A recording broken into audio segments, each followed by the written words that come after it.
Entropía. Una vista a la transformación social desde la investigación, desarrollo e innovación. La Universidad La Salle promueve la generación y transferencia del conocimiento, con el objetivo de resolver los problemas de nuestra sociedad desde un enfoque humanista. Sean bienvenidos y sean bienvenidas a este espacio de diálogo y reflexión. Entropía. Hola comunidad lasallista, buenas tardes, yo soy Adriana Rojas de la Vicerrectoría de Investigación y pues sean todos ustedes bienvenidas y bienvenidos a su programa Entropía, cual es un espacio de divulgación de todas las actividades que se realizan en nuestra Universidad La Salle, México. Y pues le doy la bienvenida también a mi compañero como cada emisión de su programa, al doctor Cristian Benítez. Hola Adri, ¿qué tal? Pues ahí un programa medio extraño porque ahora nos toca ser entrevistados por ti y pues dar la bienvenida a todas las personas que nos escuchan, que también nos ven en las diferentes plataformas de la Universidad La Salle México. Sean bienvenidas y sean bienvenidos. Y bueno, pues aquí, como lo comenta Cristian, pues hoy tenemos un programa, una emisión especial de Entropía, en la cual pues él ahora será nuestro invitado, estará del otro lado ya no como entrevistador, sino como la persona que nos va a platicar acerca de pues una problemática que se ha estado viviendo en los últimos años en nuestro país. Y pues bueno, pues por si todavía no lo conocen, él es Cristian Benítez Núñez, forma parte del Departamento de Derecho de la Vicerrectoría de Investigación como profesor investigador y bueno, pues claramente también está dentro del equipo de la divulgación de todo lo que son las actividades de investigación, desarrollo e innovación.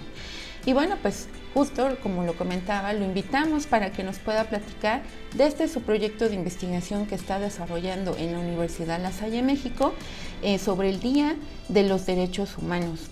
Este día se celebra el 10 de diciembre y desde 1948, cuando la Asamblea General de las Naciones Unidas adoptó la Declaración Universal de los Derechos Humanos, la cual es un documento histórico que proclama los derechos inalienables que corresponden a cada persona como ser humano, independientemente ya sea de su raza, de su color, religión, sexo, idioma, opinión política o de otra índole, origen nacional o social, posición económica, nacimiento o cualquier otra condición. Está disponible en más de 500 lenguas y es el documento que más se ha traducido en todo el mundo. El artículo 14 de esta Declaración de Derechos Humanos pues proclama que toda persona tiene derecho a circular libremente y a elegir su residencia en el territorio de un estado.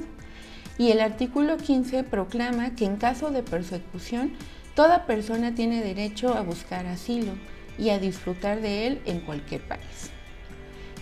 Pero, ¿qué se ha estado viviendo actualmente en nuestro país también desde hace algunos años?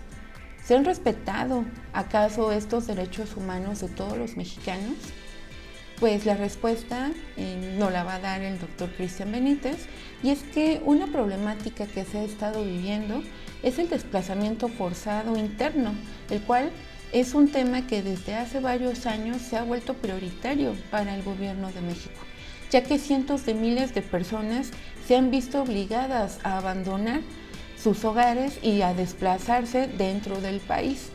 Las principales causas por las que ha pasado esto pues han sido por temas religiosos, por violaciones a los derechos humanos mismos, a los desastres naturales, enfrentamientos entre grupos de la delincuencia organizada, grupos de autodefensa, actividad periodística en México y proyectos de desarrollo, como bien lo ha reportado la Comisión Nacional de los Derechos Humanos en México.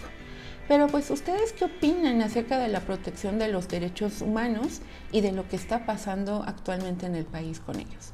Vamos a ver qué es lo que ustedes opinan acerca de estos temas.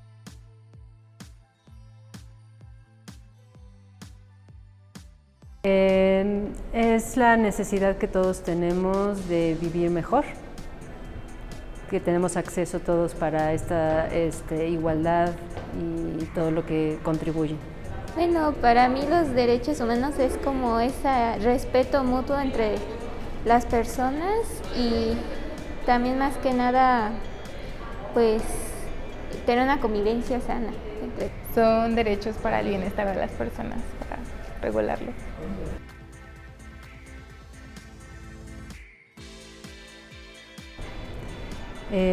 La salud, la educación y la vivienda. Pues los más importantes para mí son pues el derecho, por ejemplo, a la comida, al agua, también a la educación. Creo que todos tenemos eso por igual. Pues la vivienda, la alimentación y la educación.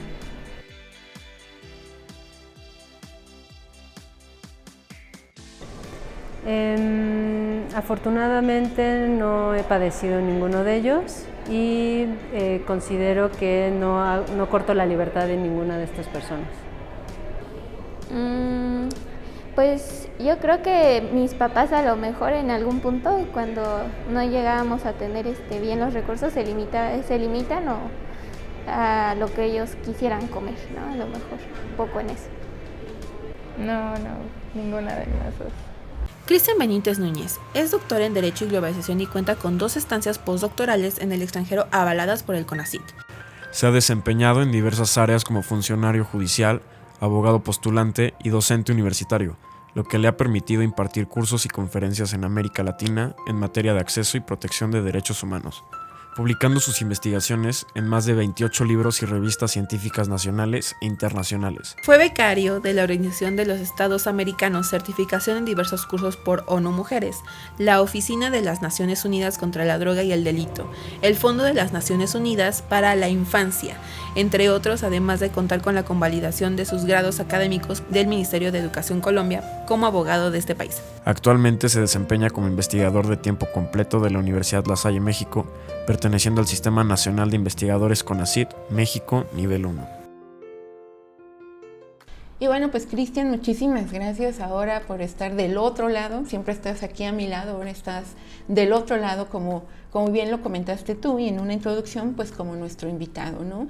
Y justo te invitamos ahora para que nos platicaras acerca pues de los derechos humanos, que bien en tu proyecto de investigación pues lo abordas y lo desarrollas, ¿no? Entonces, pues nos gustaría que empezaras esta plática platicándonos de qué es lo que estás realizando dentro de tu proyecto de investigación. Perfecto. Bueno, pues muchísimas gracias, Adri, en esta ocasión por la entrevista y esta charla relacionada con los derechos humanos y con el proyecto de investigación que precisamente coincide. El proyecto que se está trabajando en la Universidad La Salle México se intitula Yure, un acercamiento al desplazamiento forzado interno desde la perspectiva de la justicia transicional en México. Y en algún momento pudiera hasta espantar un poquito este tipo de títulos que tienen unos términos que no son tan cercanos a la población en general, ¿no? Como el desplazamiento forzado interno se puede deducir, pero justicia transicional es un elemento todavía un poquito desconocido en nuestro país. Pero todos estos se relacionan precisamente con los derechos humanos. El proyecto, a grandes rasgos, consiste en identificar a personas víctimas del desplazamiento forzado interno a partir de la violencia que estamos sufriendo en nuestro país, principalmente durante las últimas 2 décadas. ¿Qué tipo de violencia? ¿De cualquier índole? La violencia, sobre todo derivada del crimen organizado, del despojo de tierras, donde se peligra la propia vida, la integridad personal, esos delitos que se denominan de alto impacto. Ok. Cristian, y también yo cuando leí tu proyecto, pues como justamente lo dices, ¿no? Estos términos, pues que dependiendo de en qué te vayas especializando, los conoces o definitivamente no. ¿Qué significa Yure? Yure significa derecho, así, a grandes rasgos, sí, Yure. Pero platicando precisamente con el doctor Roberto, decíamos, bueno, cuando los proyectos, a veces estas siglas o palabras clave permiten identificarlos de una mejor manera y familiarizarse con ellos. Entonces, atendiendo a que se busca en este proyecto abordar esta perspectiva que también veremos más adelante, guarda relación con los objetivos de desarrollo sostenible, que implica derecho, justicia y paz. Ok. Y bueno, ahorita que abordabas ya esto, ¿no? Acerca de los objetivos de desarrollo sostenible, pues es una pregunta casi obligada, ¿no? Ya que, pues recordemos que estamos muy próximos a la meta, que era el 2030, que desgraciadamente con todo esto de la pandemia, pues si íbamos atrasados, ahora vamos un poco más, ¿no? ¿Estás atacando desde tu proyecto de investigación alguna de las metas que ya están planteadas dentro de estos objetivos de desarrollo sostenible? Sí, precisamente se vincula mucho con el objetivo número 16, que aborda de manera específica justicia y paz, y uno de los puntos es el de el fortalecimiento del Estado de Derecho y las instituciones sólidas. ¿Por qué implica esto? La justicia transicional es una respuesta a la justicia ordinaria, aquella que ya no ha funcionado en las sociedades, entonces que requiere de un fortalecimiento de una justicia especial, una justicia extraordinaria para tratar de resolver las violencias del pasado y también del presente en regímenes autoritarios como los de las dictaduras o el demoautoritarismo, ¿no? Regímenes que se consideran democráticos, pero en realidad utilizan, por ejemplo, a las policías, a las fuerzas armadas, regímenes en los que se concentra la desaparición forzada de personas, y precisamente es en ese contexto que tiene lugar la justicia transicional y que se vincula de manera inmediata con el objetivo 16 de estos objetivos de desarrollo sostenible de la ONU. Ok, y bueno, ahorita que sabíamos que ibas a ser nuestro invitado, pues haciendo la lectura, ¿no? Para conocer un poco más de tu proyecto, pues en definitiva me pude percatar, ¿no? Que cómo ha ido creciendo esta problemática actualmente, el desplazamiento forzado, y bueno, ¿quién no ha escuchado en las noticias, ¿no? De cuántas personas no se han tenido que salir de sus casas, de sus regiones, pues para esconderse prácticamente, y como tú lo comentabas, ¿no? O sea, acerca de un desplazamiento pues por violencia o por ya otro tipo de cosas que a lo mejor no son tanto por desastres naturales, ¿no? Que a lo mejor ahí pues es algo más, pues no tan feo.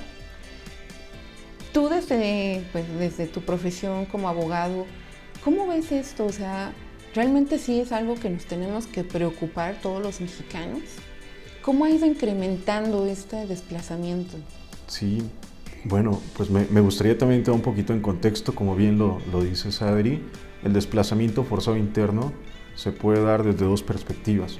La de los desastres naturales. Recordemos que en México, en nuestro país, muchas zonas año con año, después de las lluvias, siempre hay problemas. Los grupos grandes de personas, de población, tienen que desplazarse porque los lugares donde viven no son seguros. Pero, ¿y si no tienen otro lugar a dónde acudir, dónde ir? Quedan en una situación todavía más vulnerable. Y el otro desplazamiento forzado interno es el que se deriva de la violencia. Me gustaría también señalar que la historia de América Latina, al menos, o sea, nos independizamos, ¿no?, de la corona española de manera general en el continente latinoamericano o americano como tal, y los conflictos en el siglo XIX fueron entre nosotros, ¿no?, entre los grupos nacionales, entre lo que se denominan liberales y conservadores. Recordemos nuestras lecciones de historia, principalmente de la primaria, ¿no? Miguel Hidalgo, sí, la independencia, pero después vienen estos grupos al interior, y ya es hasta el siglo XX, a inicios del siglo XX, donde a partir de una constitución, la de 1917 en México, y ya hay como, no hay tantos cambios normativos, hay como cierta estabilidad, al menos de no tantos ataques del exterior, y también cierta estabilidad, aún y con todos sus conflictos, al interior. Esta realidad se vive también en América Latina, y el siglo pasado fue el siglo prácticamente de las dictaduras disfrazadas de democracias, donde la desaparición forzada de personas, la violencia, el secuestro, los homicidios tuvieron lugar para eliminar a enemigos políticos, ¿no?, disidentes, Y tenemos toda la historia, ¿no?, de América Latina, desde Stroessner, Fulgencio Batista, después lo retoma el propio Fidel Castro, Videla en Argentina, Fujimori en Perú. La lista es enorme, ¿no? Pinochet en Chile, y así se caracterizó. Entonces, prácticamente ya en los últimos 20 años de ese siglo XX, a partir del reconocimiento de derechos humanos, de la celebración de tratados internacionales, de esta declaración que tú nos comentabas, comenzaron a establecerse estándares donde ya los poderes, o por lo menos estos regímenes, tenían que ser más tolerantes. Y también comenzaron a perder fuerza y se dieron olas democráticas, ¿no?, que han ido alternando. O sea, llega la democracia, luego retoma como un régimen autoritario y hay una alternancia constante. Pero es a partir precisamente de las últimas 2 décadas del siglo XX, 1980 en adelante, que el derecho internacional de los derechos humanos cobra mayor sentido y vigencia, y se hace una transición de un régimen autoritario a un régimen más o menos democrático, o sea, a los inicios de la democracia. O sea, digamos que esta declaratoria de los derechos humanos vino a frenar el hecho de, porque puedes hacer lo que quieras, ¿no? Y sobre todo con estos gobiernos latinoamericanos, que no dudo, ¿no?, que en otras partes del mundo también haya pasado, pero que, como bien lo comentabas, pues sí, se llegó un momento en Latinoamérica en donde prácticamente podían hacer lo que quisieran, ¿no? Y estos derechos humanos vinieron a frenar todas esas malas prácticas gubernamentales, ¿no? Con el paso del tiempo, y un paso del tiempo muy tardado, porque la declaración que nos citaste es del año 1948, y algunos cambios comienzan a darse 30 años después, y no grandes transformaciones, pequeñas transformaciones. Al día de hoy todavía hay mucho camino por recorrer en materia de derechos humanos, pero sí influyó, como bien lo señala Adri. Antes la puerta estaba cerrada y podías hacer dentro de casa lo que quisieras.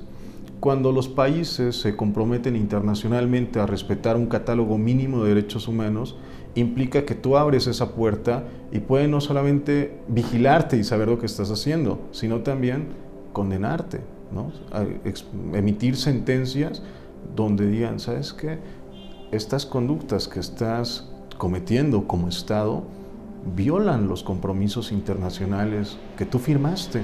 Entonces comienza también un reproche de lo que se denomina la comunidad internacional, y esto también debilitó a esos regímenes autoritarios en cierta medida. Lo que tú haces, ¿no?, para la defensa a lo mejor de estos derechos. Hace aproximadamente un año, todavía estábamos en pandemia, a mí hubo una noticia que me impactó mucho, ¿no? Y te lo pregunto, te lo platico para que tú me digas, sí, por ahí va este tema acerca del desplazamiento forzado, porque en verdad me causó un gran impacto, ¿no? Estaba viendo las noticias, me estaba peinando y pasaron la noticia de un niño que era de la Costa Chica de Guerrero, o la Costa Grande, no recuerdo bien, pero era de una zona de Guerrero. Y entonces él se tuvo que ir de su hogar con toda su familia, y el niño tenía 14 años. Y toda su familia se tuvo que ir al norte. De hecho, los entrevistaron en Baja California, estaban ya como para cruzar hacia Estados Unidos. Y platicaba el papá que le cortaron la mano al niño. De hecho, el niño sale en la entrevista con la mano cortada, y era porque un grupo de delincuentes en su pueblo pues lo obligaban a incorporarse a esa, digamos, esa banda criminal. Él no aceptó, primero lo golpearon, siguió sin aceptar, le cortaron la mano. Entonces es cuando toda la familia decide irse hacia el norte y quererse ir a Estados Unidos, porque ya la próxima era matarlo. ¿Eso se puede considerar un desplazamiento forzado? Sí, lamentablemente es un desplazamiento forzado porque no encuentran una respuesta en la autoridad, en el Estado, para que protejan sus derechos humanos. Entonces se ven obligados a trasladarse de su lugar, ¿no?, de donde están viviendo, a otro lugar, incluso fuera del país, para proteger su vida. y esto implica una responsabilidad también por parte del Estado. Oye, pero es que el Estado no fue el que violentó al menor y a su familia. Sí, no lo violentó, pero no hizo nada por impedir que esta situación se diera. Y es simplemente muestra lo que tú nos señalas, ¿no? Es un pedacito de una realidad muy dolorosa que se vive en nuestro país y que también se relaciona precisamente lo que platicábamos. Cuando comienzan estos regímenes autoritarios a caer y hay una ola democrática y un discurso de los derechos humanos en América Latina principalmente, estas obligaciones de los estados frente a los derechos humanos comienzan a desarrollarse de una manera más amplia. Porque antes los derechos humanos era simplemente una declaración de buenas intenciones, ahora no. Ahora ya hay un mecanismo o una serie de mecanismos nacionales e internacionales que les obligan a las autoridades a cumplir al menos con dos obligaciones, Adri. Frente a los derechos humanos se tienen dos obligaciones principales: respetar y garantizar derechos. Respetar implica que el Estado, que el gobierno, no interfiera en tu goce, en tu disfrute de derechos, como la libertad de expresión. ¿Cómo cumple el Estado respetando tus derechos? Simplemente no haciendo nada, no interfiriendo. Y esa es la obligación más sencilla. En la libertad de expresión, en la libertad de reunión, de asociación, la libre manifestación de las ideas, implica eso, que el Estado se abstenga de intentar restringir tus derechos de manera ilegítima. Pero hay otra obligación que es la más difícil de cumplir, que es la de garantizar los derechos humanos, que al contrario de abstenerse, de mantenerse impávidos, tienen que generar las condiciones para que tú puedas, por ejemplo, si se te reconoce el derecho a la salud, tiene el Estado que garantizar, por ejemplo, la construcción de hospitales, el mantenimiento, que exista personal capacitado, medicamentos, trabajo digno, vivienda digna, por ejemplo. Eso, educación, son derechos que se denominan sociales, de segunda generación, donde el Estado tiene que generar las condiciones, inclusive el acceso a la justicia también, ¿no? La seguridad pública, que podamos acudir ante tribunales para reclamar nuestros derechos y evitar con ello arrebatarlos o reclamarlos a través de la violencia. Entonces, cuando el Estado no genera estas condiciones de protección de las personas, no solamente de ciudadanas y ciudadanos, sino también de migrantes, entonces recae en una responsabilidad nacional e internacional, y es donde ha incumplido. Claro. Oye, Cristian, y entonces, bueno, con todo esto que nos estás acercando a los derechos humanos, tú desde tu proyecto de IURE, ¿cómo aportas a que se pueda solucionar esta gran problemática, ¿no? Que se ve claramente que en lugar de ir disminuyendo, va aumentando por todas las actitudes, todas las actividades socialmente que se están generando en la actualidad, ¿no? Sí, bueno, primero me gustaría señalar que este proyecto tiene especial enfoque en las víctimas de desplazamiento forzado interno, y para efectos también del programa y que este concepto no quede en el aire, me gustaría simplemente retomar un concepto que ofrece la OEA, que dice lo siguiente: la Organización de los Estados Americanos. Desplazados internos son todas aquellas personas o grupo de personas que se han visto forzadas u obligadas a escapar o huir de su hogar o su lugar de residencia habitual, en particular como resultado para evitar los efectos de un conflicto armado, como la guerrilla, o situaciones de violencia generalizada, como las que vivimos en México, relacionadas con las violaciones a los derechos humanos, o también, en el caso que comentábamos anteriormente, catástrofes naturales o provocadas por el ser humano y que no han cruzado una frontera estatal internacionalmente reconocida. Entonces es eso, o sea, cómo las personas se ven obligadas a salir de su lugar, ya sea por una cuestión de violencia o por una catástrofe natural. Ahora bien, en el Plan Nacional de Desarrollo en nuestro país, en México, en el Plan Nacional 2019-2024, se establece en una de las líneas de seguridad establecer mecanismos y modelos de justicia transicional en México. Mi crítica también es que en lo que va de estos 4 años de gobierno no ha existido una articulación real de todos los elementos que constituye una justicia transicional. Y por tanto, comenzamos desde lo más complicado. ¿Cuál es uno de los retos de este proyecto? Primero, identificar conceptualmente si este concepto de desplazamiento forzado interno tiene aplicación en nuestro país, si se puede vincular con alguna de las obligaciones reconocidas en la Constitución, y si es así, ¿qué se tiene que hacer para poder garantizar el acceso a los derechos de estas personas que se convierten en víctimas? Y nos encontramos ante una situación mucho más grave. En México no existen cifras oficiales de cuántas personas desplazadas hay. Y esto lo reconoce el propio gobierno en un informe del mes de noviembre del año pasado. Incluso en junio de este año publican otro nuevo informe donde todavía no hay un acercamiento. Qué bueno que me dices eso, porque ahorita que estaba pues leyendo, ¿no?, acerca del tema, estaba buscando estas cifras, no las encontré. Todo lo que dices es cierto, no las hay. Entonces yo estaba un poco preocupada, ¿no? Dije, mi buscador no está sirviendo, pero no, en realidad no las hay. Se sabe que es algo que ha estado incrementando, pero creo que lo sabemos más pues por ya el uso de las redes sociales, ¿no? Por ejemplo, ya pues por las entrevistas que se realizan, pero oficialmente todavía es un tema que sí lo reconocen, pero no saben respaldarlo como.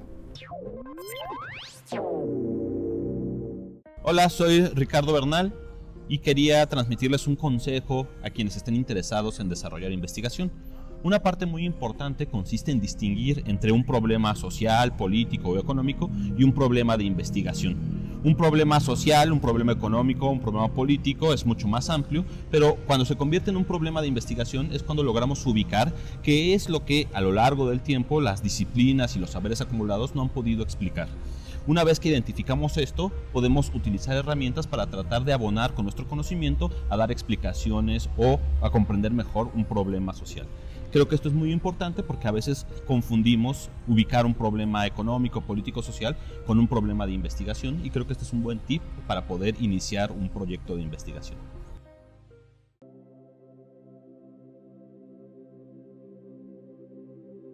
De hecho, en el informe del año pasado, 3 años después de asumir el poder, lo que se establece el subsecretario de Derechos Humanos, Alejandro Encinas, quien presenta este informe, dice: nos encontramos en un reto muy grande, y el primero comenzamos reconociendo que es un problema que no se ha abordado por ni este gobierno ni los gobiernos anteriores.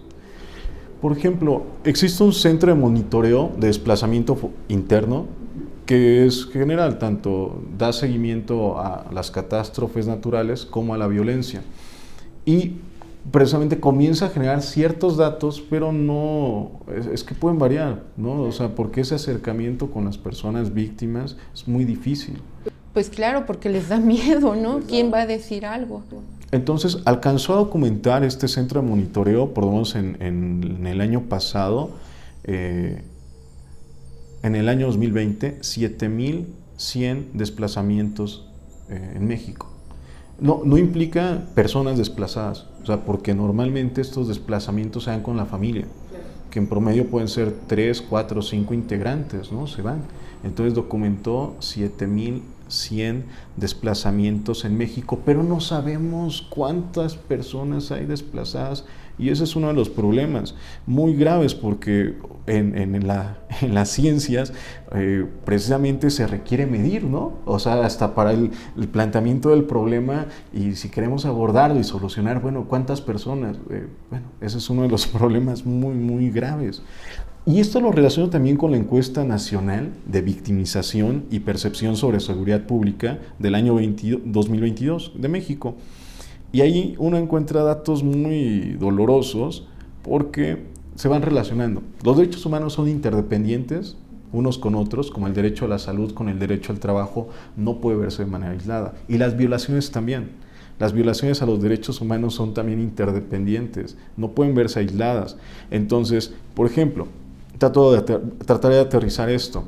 Sí tenemos reconocido el derecho de acceso a la justicia, pero no denunciamos el desplazamiento forzado, el despojo, por ejemplo, las amenazas, entonces hay una interdependencia de violaciones y se puede explicar el por qué. En esta encuesta, que es oficial, precisamente esta en Vipe del 2022, se dice que las personas víctimas no denuncian porque consideran que es una pérdida de tiempo, por desconfianza en la propia autoridad, por trámites largos y difíciles, por actitud hostil de la propia autoridad y por miedo a que las propias autoridades los extorsionen. Entonces, pues es un reto muy grande identificar o tratar de acercarnos a la identificación de datos reales sobre personas desplazadas, porque normalmente no denuncian y tampoco son visibilizadas. Entonces, retomando con la pregunta, ¿qué es lo que se busca con este proyecto? Bueno, a grandes rasgos, primero, desarrollar conceptualmente las obligaciones también frente al desplazamiento forzado interno en la situación muy especial en la que nos encontramos en el contexto de la justicia transicional, que todavía no se desarrolla. Posteriormente, una vez identificados estos conceptos o desarrollados los conceptos, también realizar estudios de derecho comparado, de identificar cómo en otros países con estos regímenes autoritarios y situaciones de violencia implementaron mecanismos de justicia transicional para atender estas violaciones, como en Colombia, como en Brasil, como en Chile, como en Perú, como en Uruguay, en otros tantos países, principalmente de Latinoamérica. Aprovechar esa experiencia tanto positiva, también como los errores que se han vivido en estos países en la implementación de la justicia, y posteriormente tratar de ofrecer un modelo real a partir de la experiencia y nuestro propio marco normativo en México para tratar precisamente de atender a esta población víctima, como programas de restitución de tierras, por ejemplo, ¿no? Indemnizaciones también, generar condiciones de seguridad, pero focalizadas a los grupos vulnerables, porque también muchas personas, comunidades indígenas son, es como, ¿cómo decirlo?, una persona de por sí en una situación vulnerable que todavía aumenta la violencia y se ve más afectada porque por eso hay desplazamientos también en las ciudades y se encuentran con otro tipo de violencias y la imposibilidad de establecer comunicación, inclusive denunciar. Entonces es como una especie, Adri, de bola de nieve que va haciéndose cada vez más grande frente a la violación de derechos humanos, y los mecanismos de justicia transicional pueden ofrecer precisamente un freno a que estos problemas sigan creciendo y tratar de encontrar una solución, pero también profunda, y no simplemente que sea como algo superficial y relativamente inmediato.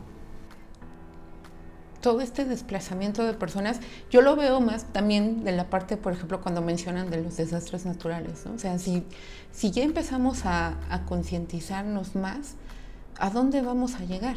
En el programa pasado tuvimos al doctor Gabriel Gómez, que nos estaba platicando, ¿no?, acerca de la gentrificación y que esto, pues obviamente trae una consecuencia ambiental. Entonces, yo desde hace muchos años como que tengo una gran preocupación, ¿no? Por ejemplo, yo no soporto mucho el calor. Yo siempre he estado en ciudades frías y cuando he estado en ciudades calientes, pues no puedo, ¿no? Entonces, mi preocupación desde hace muchos años es de qué va a pasar cuando aumenten esos 3 grados centígrados que ya lo tenemos. Yo soy ambiental y siempre me he enfocado más a esa área.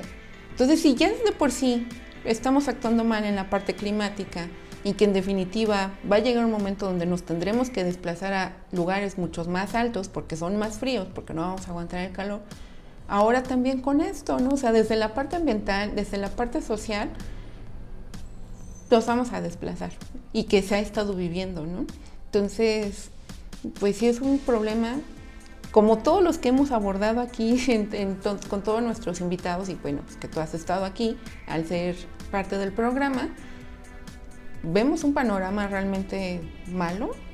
¿O tú qué piensas acerca de esto, ¿no? ¿Qué se puede hacer? Y tú, desde tu proyecto, ¿cómo aportas a soluciones para que esto frene un poco?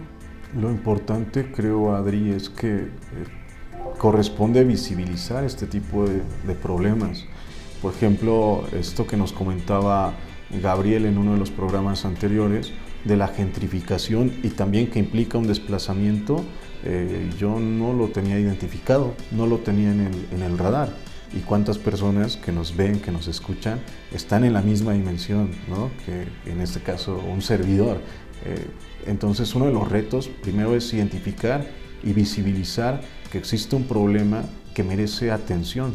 Y no solamente desde la academia, sino sociedad civil organizada y sobre todo gobierno, porque estos problemas se tienen que atender con políticas públicas integradoras de violencia, pero también cada vez se van identificando grupos vulnerables, desde, por ejemplo, las mujeres como grupo en situación de especial protección, comunidades indígenas, niños, adolescentes, adultos mayores, que son trabajos que van relacionándose precisamente con las actividades que realizan aquí en la Vicerrectoría de Investigación.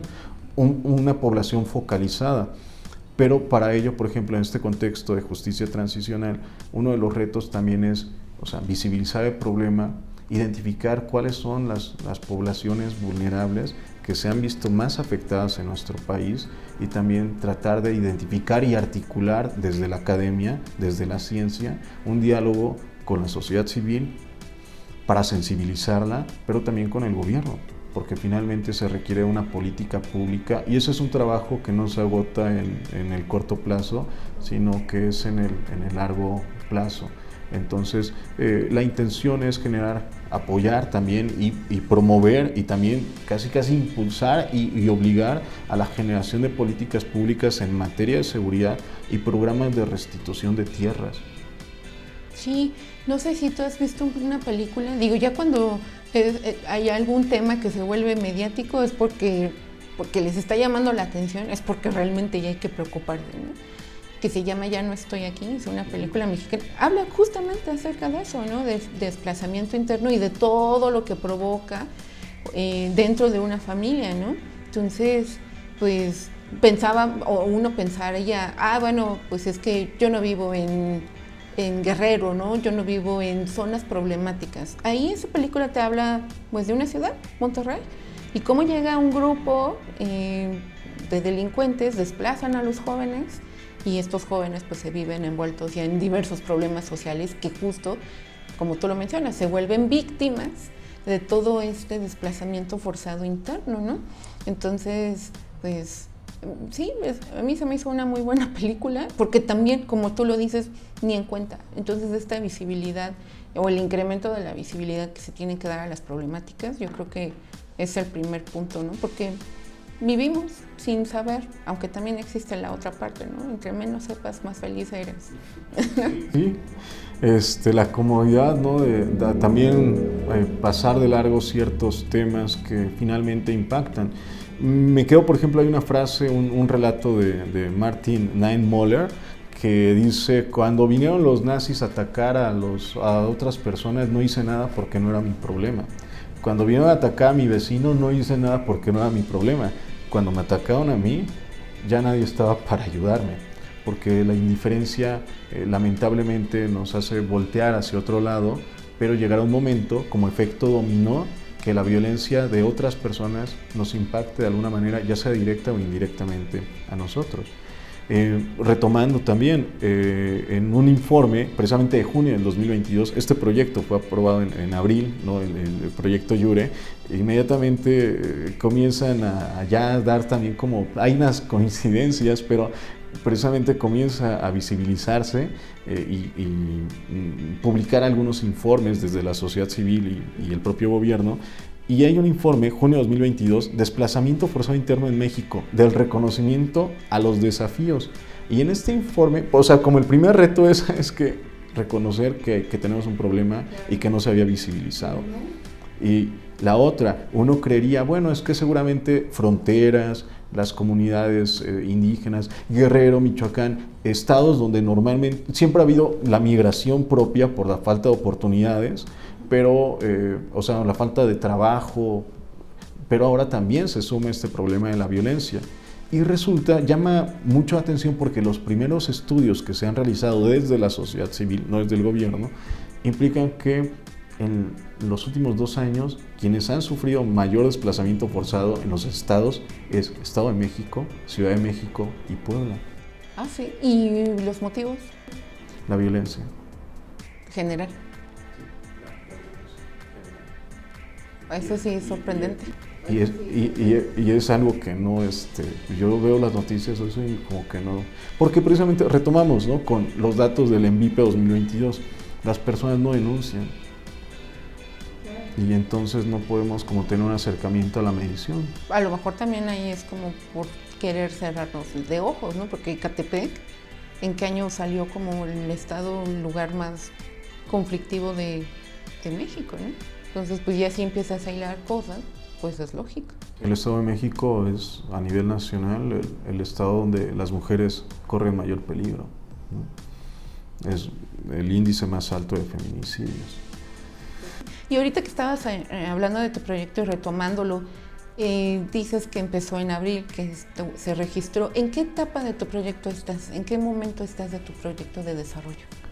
Pues bueno, estamos en una etapa muy, muy temprana porque es tratar precisamente de identificar a partir de esta observación del fenómeno y que está llamando la atención.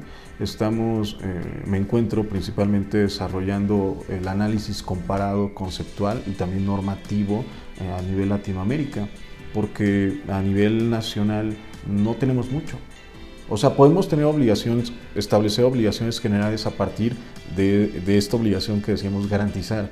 Bueno, sí, es que el desplazamiento forzado interno se puede atender a partir de la obligación de garantizar, sí, pero es general. Y para este tipo de problemas requerimos aterrizar un poquito más, sí, esa obligación de garantía, pero qué es lo que tiene que desarrollar el gobierno en cuestiones de política pública. Entonces, esta primera etapa, estos primeros meses de trabajo, es identificar las políticas públicas reales que implementaron otros países en América Latina para hacer frente a este problema. Y en ese proceso estamos. Bueno, a lo mejor también ahí es como por querer cerrarnos de ojos, ¿no? Porque Ecatepec, ¿en qué año salió como el estado, el lugar más conflictivo de México, ¿no? Entonces, pues ya si empiezas a hilar cosas, pues es lógico. El Estado de México es, a nivel nacional, el estado donde las mujeres corren mayor peligro, ¿no? Es el índice más alto de feminicidios. Pues sí. Y ahorita que estabas hablando de tu proyecto y retomándolo, dices que empezó en abril, que se registró. ¿En qué etapa de tu proyecto estás? ¿En qué momento estás de tu proyecto de desarrollo? Pues bueno, estamos en una etapa muy, muy temprana porque es tratar precisamente de identificar a partir de esta observación del fenómeno y que está llamando la atención. Me encuentro principalmente desarrollando el análisis comparado, conceptual y también normativo a nivel Latinoamérica, porque a nivel nacional no tenemos mucho. O sea, podemos tener establecer obligaciones generales a partir de esta obligación que decíamos garantizar. Bueno, sí, es que el desplazamiento forzado interno se puede atender a partir de la obligación de garantizar, sí, pero es general.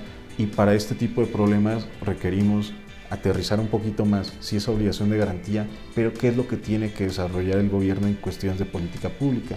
Entonces, esta primera etapa, estos primeros meses de trabajo, es identificar las políticas públicas reales que implementaron otros países en América Latina para hacer frente a este problema. Y en ese proceso estamos. Ok, ¿y alguien más trabaja contigo, con tu grupo de investigación, o que tú hayas identificado otros grupos de investigación que estén trabajando sobre este tema? Sí, afortunadamente este tema llamó la atención desde hace varios años, desde el 2013, la justicia transicional de manera general, pero del año 2018 al año 2020 tuve la oportunidad de realizar estudios postdoctorales donde me enfoqué a la justicia transicional de manera general, que implica incluso también equidad, ¿no? Igualdad, no discriminación, etcétera, pero desplazamiento forzado simplemente es una pestañita de todo lo que implica la justicia transicional. Entonces, en ese camino fui conociendo a muchos colegas latinoamericanos que afortunadamente con esta apertura que tuvo la Universidad La Salle, México, y que hace unos meses abrió la convocatoria para el registro de nuevos grupos de investigación, desarrollo e innovación, pues precisamente tuvimos la fortuna de que se nos reconociera como un nuevo GIDI, Estado de Derecho, Justicia y Paz. Entonces están trabajando, hay estudios previos que ya veníamos trabajando con algunos colegas de Perú, de Costa Rica, de Colombia, de Brasil, de Chile y de Argentina. Entonces sí, ya estamos trabajando, hay un trabajo recorrido o comenzado desde antes de manera general en justicia transicional, y ahora nos estamos enfocando precisamente en estos diferentes países al desplazamiento forzado interno, tanto del pasado como el real, porque no se ha superado. Y en la Vicerrectoría de Investigación nos está colaborando el doctor Ricardo Bernal. Desde su perspectiva filosófica hay una dimensión de justicia que tiene que analizarse también y que impacta en el desarrollo de las políticas públicas, de la igualdad, de la no discriminación. El doctor Jorge Valtierra Zamudio, también desde su formación histórica y antropológica, y el doctor Óscar Apáez, así como diferentes estudiantes también de licenciatura y de maestría nos están ya apoyando en este proyecto. Qué bueno, Cristian. Y bueno, ahorita que comentabas, ¿no?, de tus colegas latinoamericanos que claramente también en esos países pues han vivido este tema, ¿no?, del desplazamiento interno forzado, que a lo mejor es una pregunta un poco difícil, ¿no?, la que te voy a realizar, pero que me gustaría conocer tu punto de vista, tú como especialista y que te has venido desarrollando en los últimos años de tu profesión pues en este tema. ¿Por qué consideras que Latinoamérica, o cuáles son los contextos históricos, sociales, actuales, por qué en Latinoamérica se han visto a lo largo de su historia todos estos conflictos, en particular el del desplazamiento forzado?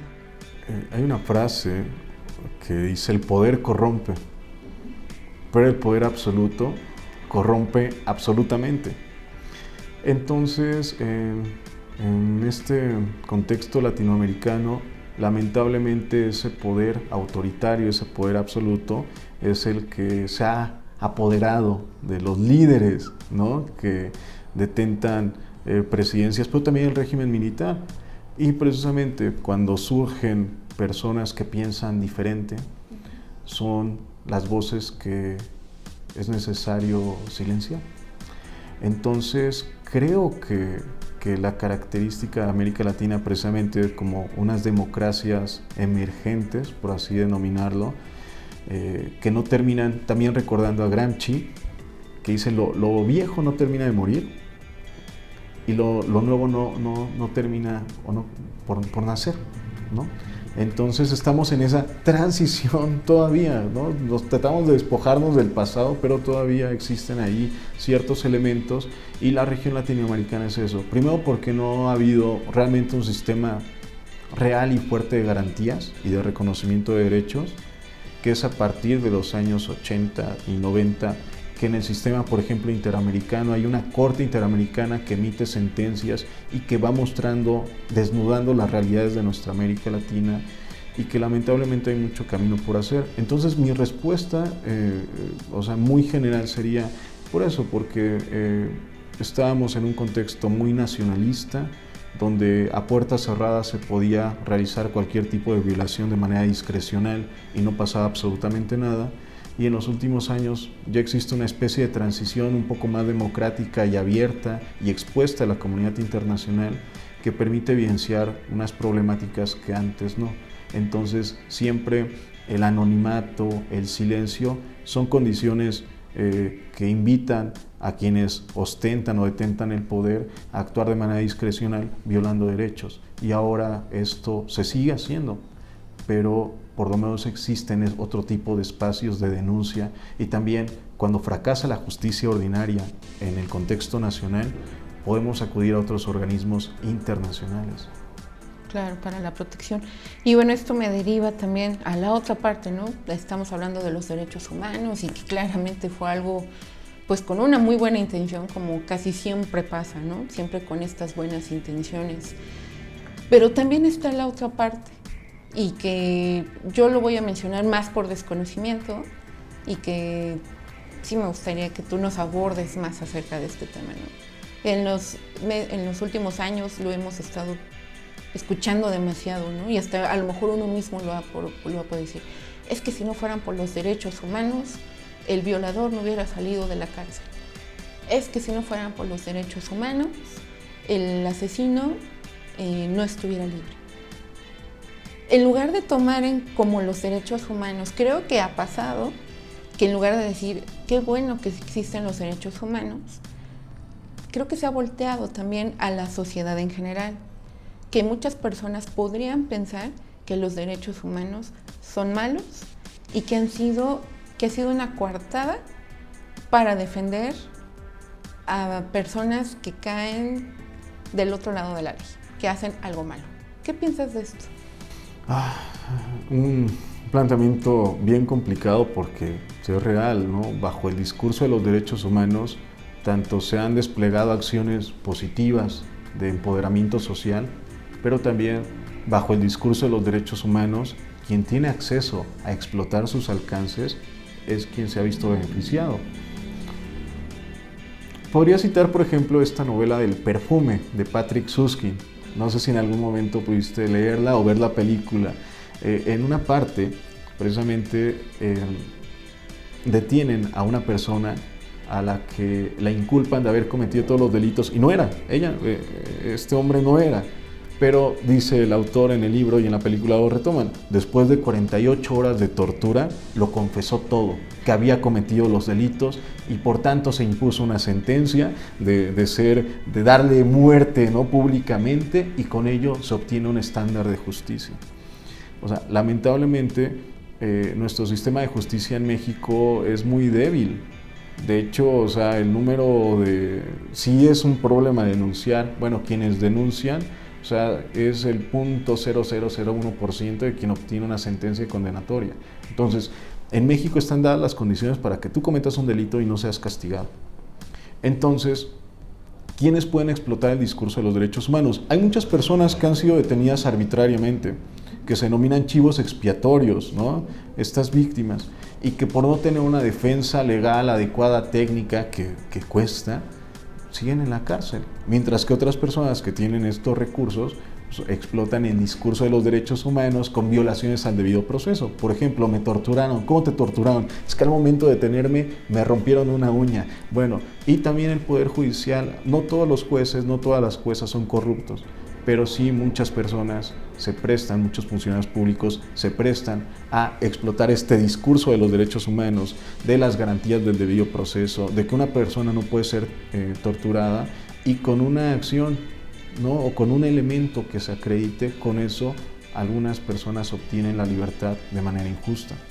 Entonces sí, el discurso de los derechos humanos se ha utilizado también de manera ilegítima y lo han explotado lamentablemente las personas que cometen delitos y las personas que son vulneradas en sus derechos al encontrarse en una situación, por ejemplo, económicamente desfavorable, no pueden exigirlos a través de una defensa adecuada. Esto no significa que los derechos humanos sirvan para proteger a los delincuentes, sino que estamos también en un proceso de transición en el cual se tiene que empoderar a la sociedad. Y también las autoridades tienen que ser denunciadas en la medida de las posibilidades para tratar de reducir este espacio de discrecionalidad para la violación de los derechos humanos y también la propia corrupción. Es decir, los derechos humanos son estándares, son un conjunto de libertades, de facultades que no son inherentes a todas las personas por el simple hecho de ser personas. No ciudadanos o ciudadanas, personas en general, donde sea. Esta declaración que tú nos citas, la Declaración Universal, precisamente reconoce la dignidad de todas las personas a nivel mundial. Sí. Entonces, falta mucho en la conquista precisamente de que seamos conscientes de este catálogo de derechos y también exigirlos. Quienes los han exigido precisamente son quienes cometen delitos y bajo este abuso sacan ese mayor provecho pero que ese no es la finalidad, Entonces sí, el discurso de los derechos humanos puede utilizarse tanto para el bien como para el mal, pero el origen como tal es para la reivindicación de la dignidad humana, para que no sean las personas vistas como un objeto, sino como personas frente a las cuales tenemos obligaciones, inclusive entre particulares, ¿no? No, claro, y también entender la parte, ¿no? O sea, como bien dice la Declaratoria de los Derechos Humanos, no importa lo que tú seas, lo que pienses, cómo actúes, eres una persona. Y creo que eso también nosotros como propias personas lo hemos olvidado, y el hecho de que, bueno, si es un criminal, aunque sea un criminal, tampoco tenemos el derecho de por ejemplo, de lastimarlos, ¿no? Y eso creo que también lo hemos perdido un poco de vista, ¿no? Es como de, pues claro que tiene que reclamar sus derechos humanos, porque esa es la declaratoria. No lo puedes golpear, ¿no? Y eso también creo que como seres humanos, como personas, a veces perdemos proporción, y es de, ¿por qué lo están protegiendo si es un delincuente? Pues porque es una persona. Ya habrán otros sistemas, otros mecanismos de justicia, ¿no? Pero que dentro de los derechos humanos no está el golpearlos o el hecho de maltratarlos. Y también señalar que hasta que no existe una sentencia debe ser tratada la persona como inocente. Y retomamos el ejemplo del perfume. Hay muchas personas, Adri, que han sido acusadas injustamente y que precisamente es necesario establecer unas garantías del debido proceso para que en medio de esa injusticia al menos tengan un rayito de luz y puedan en algún momento salir precisamente, como se denominan, libres. Recordemos el caso de unas mujeres indígenas que las acusaban hasta de haber secuestrado y casi golpeado a agentes, ¿no? A los AFIS. Y de ahí se evidenció que había existido una violación al debido proceso, las habían acusado injustamente, pero mientras tanto se les acusó de unas personas casi enemigos públicos. Y tuvo el Estado que pedir disculpas en este sexenio, tuvo que pedir disculpas, y cuando pronuncia un discurso una de las hijas de las personas afectadas, que causó eco: hay que luchar hasta que la dignidad se vuelva costumbre. Entonces es parte de la reivindicación de los propios derechos humanos, Adri. Y bueno, ya estamos a punto de finalizar este programa. Desgraciadamente, como siempre, el tiempo se nos pasa muy rápido con estas pláticas tan interesantes y sobre todo de conocimiento, ¿no? De que, pues a lo mejor casi nadie conoce cuáles son sus derechos humanos. Y justo para ahí va mi pregunta, ¿no? Y ya una de las últimas para la conclusión de este programa. ¿Cuál es el derecho humano que menos se respeta actualmente en el mundo? Creo que, es que los derechos humanos en nuestra Constitución, pero también el derecho internacional, establece que los derechos tienen principios: universalidad, interdependencia, indivisibilidad y progresividad. No nos da tiempo de desarrollarlos, pero es que los derechos humanos son interdependientes e indivisibles. No hay jerarquía entre ellos y no pueden verse de manera aislada. Por ejemplo, si yo restringo tu libertad de expresión en el aula, hay una afectación al derecho a la propia educación. Y esto puede repercutir después en el derecho al trabajo. Es decir, esta violación, ¿no? La libertad de tránsito, por ejemplo, si hay una violación a la libertad de tránsito, pues impacta en el derecho, por ejemplo, si asisto a la escuela, mi derecho a la educación, mi derecho al propio trabajo. Entonces, ¿cuáles son las violaciones más graves o las más comunes? Creo que independientemente de cuáles sean los derechos más violados, finalmente terminan impactando a todos, pero comienzan desde cuestiones muy sutiles como la discriminación, como el ver mal a la otra persona y por el hecho de su condición económica, su apariencia física, sus ideas, se le restringe una esfera de derechos donde diga: tú no puedes participar de esta vida social y democrática. Y retomando un ejemplo, Adela Cortina, filósofa española, ella desarrolló un concepto retomando aporofobia, miedo a los pobres. Aporofobia, miedo a los pobres. Y ella dice: a ver, es que aquí en España, si vienes turista y vienes con mucho dinero, te recibimos con los brazos abiertos. Pero si eres migrante, si eres una persona que está buscando refugio o asilo, no, porque es pobre. Nos va a traer problemas. ¿Qué nos puede aportar esta persona? No, al contrario, gastos, porque, oye, y la Declaración Universal de los Derechos Humanos, la solidaridad. Entonces creo que uno de los graves problemas, Adri, es la discriminación. La discriminación. en sus múltiples dimensiones y que van generando otro tipo de problemas desde el acceso a la justicia, el acceso a la educación, la garantía del derecho al trabajo. Creo que comenzamos, y no solamente la discriminación por parte de las autoridades, sino entre nosotros, en un plano de horizontalidad. Creo que eso es uno de los graves problemas que generan violaciones a los derechos humanos en general, la discriminación.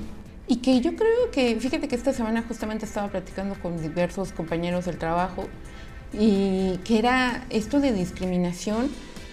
Yo creo que a veces vemos esa palabra como algo muy alejado de nosotros, ¿no? Muy alejado de no. A mí no me discriminan, yo no discrimino, porque lo vemos como algo muy grave.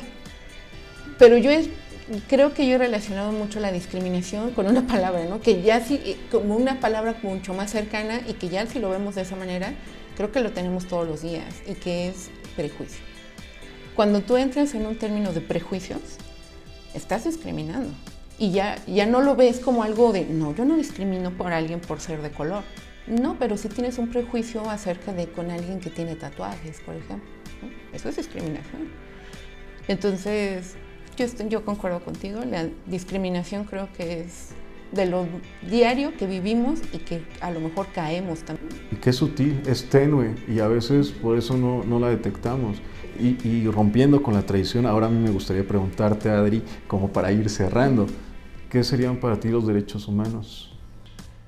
Pues simplemente para mí, después de escucharte y después también de involucrarme un poco más en todas estas temáticas, pues simplemente los derechos humanos son acciones que se deben de respetar a todas las personas simplemente por el hecho de ser persona. Nada más. Y insisto, ¿no? O sea, no por el hecho de que es un delincuente, que a lo mejor hasta esté comprobado, tenemos derecho a maltratarlo física o psicológicamente. Ya habrán otros mecanismos, insisto, de justicia.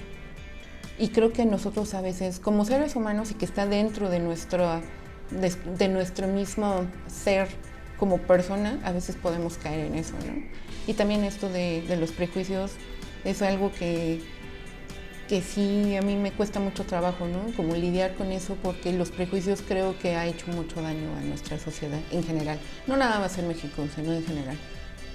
Me gustaría una última intervención de mi parte, ¿no? Pero expresar, tuve la oportunidad en Colombia de seguir este proceso de justicia transicional, del desarme de las Fuerzas Armadas Revolucionarias de Colombia, de las FARC, y precisamente un exguerrillero después se convirtió en concejal, intervino en la política, que su nombre de batalla era Johnson, y Johnson decía, mira Cristian, yo entré a la guerrilla a los 8 años porque mis padres murieron, tenía hermanos pequeños y no teníamos qué comer. Venía de una sociedad y de un lugar sumamente pobre, donde no había absolutamente nada. Y la única oportunidad que tuvimos de sobrevivir fue incorporarnos a la guerrilla.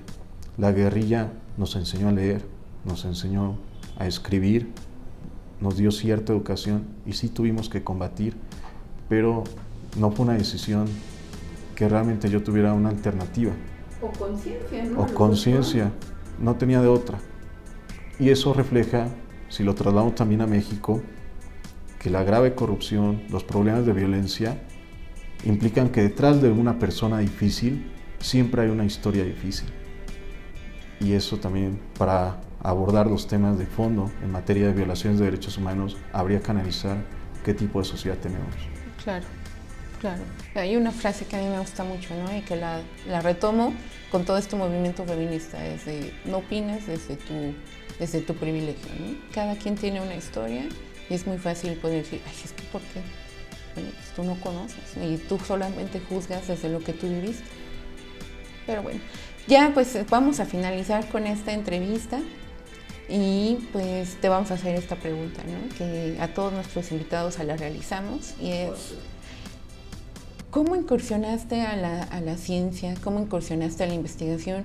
¿En qué momento dijo Cristian de 8 años, quiero ser doctor especialista en derechos humanos? ¿Cómo fue ese paso hacia este camino, Cristian? Siempre me gustó la música, la literatura, y yo decía, bueno, la reivindicación social.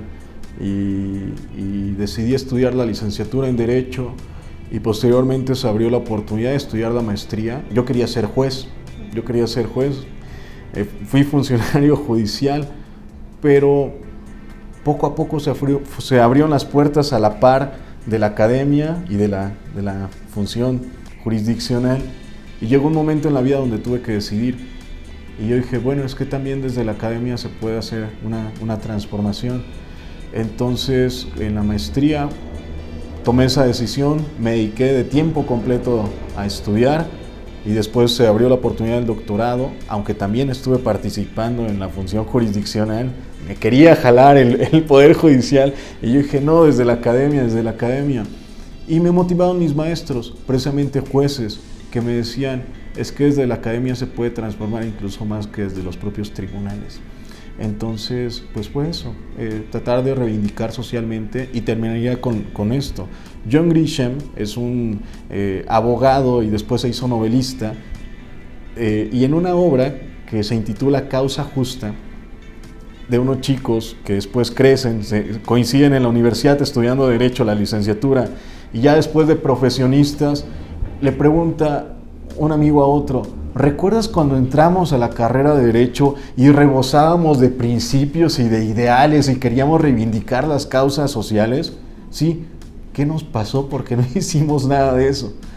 Bueno, muchos colegas estamos con esa advertencia y dijimos, no, hay que continuar precisamente con ese tipo de ideales, y en la medida de nuestras posibilidades y desde nuestras trincheras, desde el litigio, desde la academia, desde la función jurisdiccional, seguimos haciendo equipo.